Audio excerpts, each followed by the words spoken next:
Sir? Hmm. Sir, nung ano nyo po, pinag-uusapan nyo, sir? Hoy! Si Sir. Hi, sir! Musta ka dyan? Musta ka Eh. naman, Sam? Hello po. Sobrang busy namin. Kaya nga po, sir, hindi ko na po kayo, sir, nakikita. Ngayon na lang po ulit. Pero abangan nyo, marami naman tayo magagawa dahil Yes. continuous yung mga projects, which is good thing, di ba? Yes po, sir. So, kumbaga, good problem. Yun. So, kasi may inaano kami, tinatapos kami na deadline dun sa isa nating condo, yung na-vlog natin, ng Acacia Estate.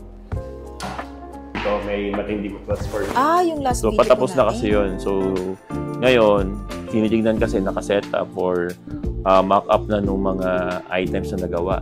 So, nandun na kasi kami sa master's bedroom. Last mga items na i-install. Pero yung iba doon, may kita nyo sa next Caesar natin Yes. is nandun naman tayo, tour ng mga natapos na doon. Yes, Okay. sir. So, currently, nasa master's bedroom tayo. We're doing dito is the items that we're doing is the full interior fit out nun. So, may wardrobe, tapos yung headboard, and then the bed frame and everything.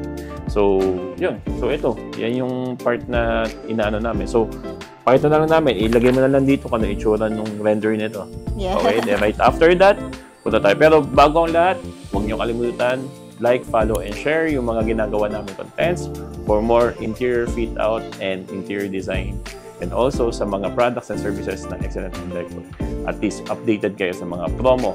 Lalo-lalo na, may sir. summer promo tayo ngayon, Oo di ba? nga po, sir. Tama ba? Oh, yes po. Sisam! Sisam, Caesar, yun.